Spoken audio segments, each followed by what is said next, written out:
Assam TET 2026 আৰু LPUPৰ new vacancy লগতে GTPGT 2026ৰ new ভেকেঞ্চিৰ ইতিমধ্যে আমি আলোচনা কৰিছোঁ এইসমূহৰ বিষয়ে। আৰু আপোনালোকৰ যোনসকলে কমেণ্ট কৰি আছিলে হোৱাটছএপ গ্ৰুপ এটা লাগে আমাৰ নতুন যি LPUPৰ ভেকেঞ্চিৰ কাৰণে তেওঁলোকে ডিছকাশ্যন কৰিবলৈ, ইতিমধ্যে হোৱাটছএপ গ্ৰুপটো খোলা হৈছে। মই যোৱাকালি ভিডিঅ'ত আপোনালোকৰ কমিউনিটি পষ্টত লিংকটো দিম বুলি কৈছিলোঁ যদিও দিয়া নহ'ল, কিন্তু মই আজি আপোনালোকৰ ডেছক্ৰিপশ্যনত লিংকটো দি দিম। গতিকে আপোনালোকে ডেছক্ৰিপশ্যনৰ পৰা হোৱাটছএপ গ্ৰুপৰ লিংকত গৈ জইন হৈ ল'ব আৰু আপোনালোকে মেম্বাৰবিলাক এড কৰিব। মেম্বাৰবিলাক এড কৰি আপোনালোকে ডিছকাশ্যন কৰিব পাৰিব। গতিকে আপোনালোকে হোৱাটছএপ গ্ৰুপত জইন হৈ ল'ব। মই ডেছক্ৰিপশ্যনতে লিংক দি দিম। কমিউনিটি পষ্টত ইয়াৰ যি লিংক দিম বুলি কৈছিলোঁ যদিও কিন্তু কমিউনিটি পষ্টত লিংকটো দিয়া হোৱা নাই। গতিকে আপোনালোকে ডেছক্ৰিপশ্যনৰ পৰাই লিংকটো গৈ লৈ ল'ব। পাৰিলে মই কমিউনিটি পষ্টতো লিংকটো দি দিম, হোৱাটছএপ গ্ৰুপৰ লিংকটো দি দিম। আৰু এখন এটা ফেচবুক পেজো খোলা হ'ব আমাৰ যি আপোনালোকৰ নিউ ভেকেঞ্চিৰ কাৰণে ডিছকাশ্যন কৰিব পৰাকৈ এটা ফেচবুক গ্ৰুপ বা এটা ফেচবুক পেজ খোলা হ'ব। গতিকে সেইটোৰ আপোনালোকক মই ডেছক্ৰিপশ্যনত লিংকটো নিদিওঁ, সেই আপোনালোকৰ যি ফেচবুক পেজৰ লিংকটো মই আপোনালোকৰ কমিউনিটি পষ্টত দি দিম। গতিকে আপোনালোকে কমিউনিটি পষ্টত গৈ চেক কৰিব। আপোনালোকৰ হয়তো অলপ দেৰি হ'ব পাৰে আমাৰ আজিৰ ভিতৰত, নহ'লে আপোনালোকে কালিৰ ভিতৰত আমাৰ যি ফেচবুক পেজৰ লিংক আপোনালোকে পাই যাব। তো আপোনালোকে ফেচবুক পেজতো গৈ জইন হৈ ল'ব পাৰিব। ইতিমধ্যে আপোনালোকে মই আগৰ ভিডিঅ' জনাইছোঁৱেই, এইবাৰ যিহেতু আসাম টেট অনুষ্ঠিত হ'বলৈ গৈ আছে। আসাম টেট আমাৰ প্ৰথমতে 12 চনত অনুষ্ঠিত হৈছিলে আৰু আপোনালোকৰ 19 চনত অনুষ্ঠিত হৈছে আৰু 21 চনত অনুষ্ঠিত হৈছে। সৰ্বমুঠ আপোনালোকৰ আসাম টেট অনুষ্ঠিত হৈছে 3বাৰ।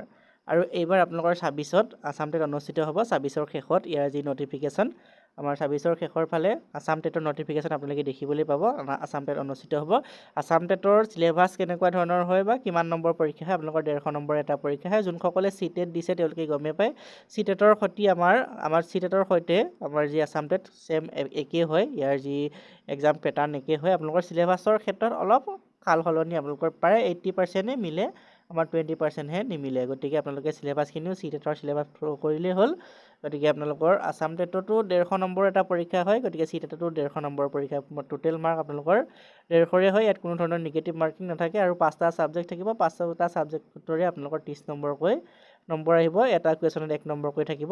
এইখিনি MCQ বেছ পৰীক্ষা হয়। আপোনালোকৰ OMR চিটত পৰীক্ষা লোৱা হয়। আমাৰ যি আসাম টেট অনুষ্ঠিত হ'ব, CTETৰ সৈতে আপোনালোকৰ প্ৰায়খিনি একেই, প্ৰায় 80% একেই। আমাৰ চিলেবাছৰ ক্ষেত্ৰতহে অলপ 20% এটা বেলেগ হয়। গতিকে আপোনালোকে CTETৰ চিলেবাছ বা CTETৰ যি এক্সাম পদ্ধতি সেইটো চালেই আপোনালোকে আইডিয়া পাই যাব। আৰু বহুতে কৈ থাকে CTETত যিহেতু অনুষ্ঠিত হৈ আছে আসাম টেটৰ কিহৰ প্ৰয়োজন। আমাৰ CTET অনুষ্ঠিত হৈ থাকিলেও আসাম টেট যিহেতু ষ্টেটৰ হিচাপত এবাৰ পাতিব লাগে। গতিকে আসাম টেট অনুষ্ঠিত হোৱাটো আমাৰ কোনো ক্ষতি নাই বা CTET অনুষ্ঠিত হোৱাটো কোনো ক্ষতি নাই। CTETৰ চাৰ্টিফিকেটৰ যিমান ভেলু আসাম টেটৰ চাৰ্টিফিকেটৰো সমানে ভেলু। আমাৰ এজনে কমেণ্ট কৰা মই দেখিবলৈ পাইছিলোঁ যে আসাম টেট অনুষ্ঠিত হ'লে CTETৰ চাৰ্টিফিকেটখনৰ ভেলু কমি যায় বুলি। সেইটো একেবাৰে ভুল, আপোনালোকৰ 110% ভুল। গতিকে আমাৰ যিসকলে CTET দিছে তেওঁলোকে চিন্তা কৰিব নালাগে। তেওঁলোকৰ CTETৰ চাৰ্টিফিকেটখনৰ যিমান ভেলু আছে আসাম টেটৰ চাৰ্টিফিকেটৰো সমানেই ভেলু। আমাৰ আগতে কি হৈছিলে, আমাৰ যি প্ৰথম আপোনালোকৰ আসাম টেট অনুষ্ঠিত হৈছিলে তাৰ চাৰ্টিফিকেটৰ ভেলু আছিলে 5 বছৰ, তাৰপিছত 7 বছৰ কৰা হ'ল আৰু এতিয়া আমাৰ লাইফ টাইম কৰা হৈছে। যিহেতু আমাৰ এবাৰ এক্সাম দিলেই আপোনালোকে লাইফ টাইমৰ কাৰণে হৈ যায়। গতিকে আপোনালোকৰ চাৰ্টিফিকেটৰ ভেলু আমাৰ যি টেটৰ চাৰ্টিফিকেট হয় সেইখনৰ ভেলু আপোনালোকৰ লাইফ টাইম থাকিব। গতিকে আসাম টেট অনুষ্ঠিত হ'ব, আপোনালোকে নিশ্চিত থাকক। 26ত আপোনালোকে 26ৰ শেষৰ ফালে ইয়াৰ নটিফিকেশ্যন দেখিবলৈ পাব। আৰু LPUPৰ ভেকেঞ্চিৰ বিষয়ে যিহেতু আমি আলোচনা কৰিছোঁ, এই মাহৰ ভিতৰত জুন জুলাই মাহৰ ভিতৰত আপোনালোকৰ LPUPৰ 5000 ওপৰত ভেকেঞ্চিৰ নটিফিকেশ্যন আহিব। জুন জুলাই মাহৰ ভিতৰত আপোনালোকৰ জুন বা জুলাই মাহৰ ভিতৰত, জুনত আহিব নহ'লে হয়তো জুলাই মাহৰ ভিতৰত আপোনালোকৰ 5000 ভেকেঞ্চিৰ দেখিবলৈ পাব। 5000 ওপৰত ভেকেঞ্চি আপোনালোকে দেখিবলৈ পাব। এইটো অফিচিয়েল নহ'লেও আপোনালোকৰ এইটোৱে হ'ব, আপোনালোকে চাই থাকক। এইটো অফিচিয়েল নহ'লেও কিন্তু এইটো এটা ফেক ভিডিঅ' নহয়, আপোনালোকৰ সম্পূৰ্ণ সঁচা হয়। আপোনালোকৰ জুন আৰু জুলাই মাহৰ ভিতৰত আপোনালোকে নতুন ভেকেঞ্চিৰ বিজ্ঞাপন দেখিবলৈ পাব। শিক্ষা বিভাগত প্ৰথম আমাৰ ভেকেঞ্চি আহিব শিক্ষা বিভাগৰ পৰা। ইতিমধ্যে আমাৰ গৃহ বিভাগত 5000 ভেকেঞ্চি যিহেতু তেওঁলোকে মুকলি কৰি দিছে, আমাৰ গৃহ বিভাগৰ পাছতে আপোনালোকৰ প্ৰথমটো ভেকেঞ্চি আহিব আমাৰ শিক্ষা বিভাগৰ পৰা। শিক্ষা বিভাগত আপোনালোকৰ 5000 ওপৰত ভেকেঞ্চি আহিব।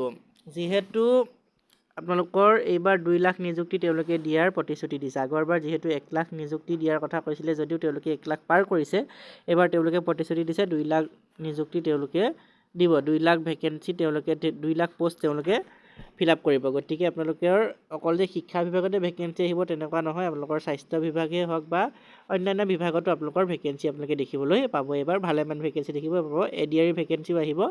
আমাৰ যোনসকলে ADR বাবে প্ৰিপাৰেশ্যন কৰি আছে তেওঁলোকৰ বাবেও ভেকেঞ্চি আহিব। এবাৰ হয়তো 15-16 হাজাৰমান ADR ভেকেঞ্চি আহিব। আৰু আপোনালোকৰ GTPGTৰ বহুতে কমেণ্ট কৰি থাকে GTPGTৰ ভেকেঞ্চি নাহিব। GTPGTৰ ভেকেঞ্চিও আহিব। আপোনালোকৰ হয়তো 2-এদিন দেৰি হ'ব পাৰে, আমাৰ 26ৰ শেষত নহ'লে 27ৰ প্ৰথম ভাগতে হয়তো GTPGTৰ ভেকেঞ্চি আপোনালোকে দেখিবলৈ পাব। টেটকাম ৰিক্ৰুইটমেণ্ট টেষ্ট যিহেতু অনুষ্ঠিত হ'ব, আপোনালোকৰ 26ত নহ'লেও 27ত আপোনালোকে দেখিবলৈ পাব টেটকাম ৰিক্ৰুইটমেণ্ট টেষ্ট অনুষ্ঠিত হ'ব।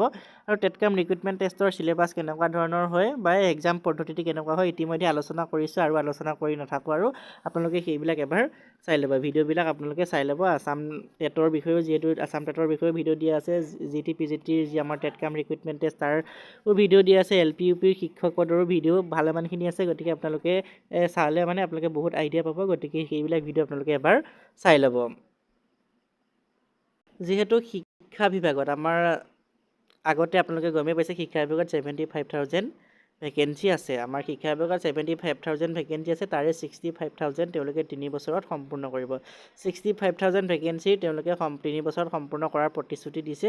আৰু 75,000 ভেকেঞ্চি আপোনালোকৰ কি ভেকেঞ্চি আছে শিক্ষা বিভাগত? আমাৰ GTPGTৰ ভেকেঞ্চি আছে, graduate teacher, post graduate teacher, লগতে LP UPৰ আপাৰ প্ৰাইমেৰী আৰু লোৱাৰ প্ৰাইমেৰী ভেকেঞ্চি আছে, লগতে প্ৰফেচাৰৰ ভেকেঞ্চি আছে। এনেকৈ মিলাই আপোনালোকৰ 75,000 ভেকেঞ্চি হৈছেগৈ শিক্ষা বিভাগত। শিক্ষা বিভাগত এইবাৰ বৃহৎ নিযুক্তি হ'বলৈ গৈ আছে। আৰু 75,000ৰ প্ৰথমটো বিজ্ঞাপনে আহিব, আমাৰ শিক্ষা বিভাগৰ প্ৰথমটো বিজ্ঞাপন আহিব আপোনালোকৰ LP UPৰ বিজ্ঞাপন। LP আৰু UPৰ শিক্ষকৰ বিজ্ঞাপন আপোনালোকে প্ৰথমতে দেখিবলৈ পাব। এইখিনি আপোনালোকৰ যি LP UPৰ বিজ্ঞাপন আহিব আপোনালোকে দেখিবলৈ পাব জুন আৰু জুলাই মাহৰ ভিতৰত।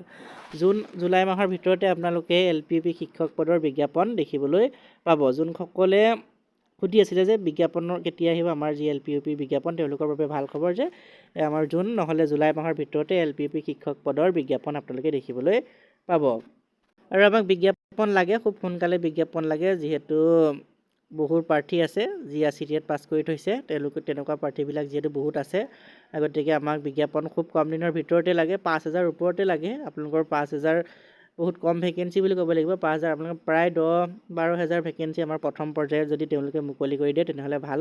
গতিকে তেওঁলোকে যদি 10-12 হাজাৰ মুকলি কৰে তেনেহ'লে ভাল হ'ব। আমাৰ 5,000 ভেকেঞ্চি তেওঁলোকে প্ৰথমতে মুকলি কৰাৰ কথা কৈছে, হয়তো 2-3 মাহৰ ভিতৰত আৰু 5-6 হাজাৰমান তেওঁলোকে মুকলি কৰিব পাৰে, কিন্তু আপোনাৰ প্ৰথম পৰ্যায়ত 5,000 আহিব বুলি যিহেতু তেওঁলোকে কৈছে। গতিকে হয়তো আহিব পাৰে 5,000 ভেকেঞ্চি, বা কমো আহিব পাৰে বা বেছিও আহিব পাৰে। আমি যেতিয়া বিজ্ঞাপন আহিব গম পাম।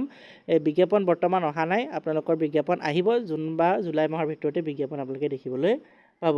যদিহে আমাৰ এই যি শিক্ষক LP UP শিক্ষকৰ বিষয়ে আপোনালোকৰ যদি কিবা জানিবলগীয়া আছে তেনেহ'লে কমেণ্ট কৰি জনাব, বা হোৱাটছআপ গ্ৰুপত আপোনালোকে জইন হৈ ডিছকাশ্যন কৰিব পাৰিব। আজিলৈ ইমানখিনি আছিলে, কিবা জানিবলগীয়া থাকিলে কমেণ্ট কৰি জনাব। ধন্যবাদ।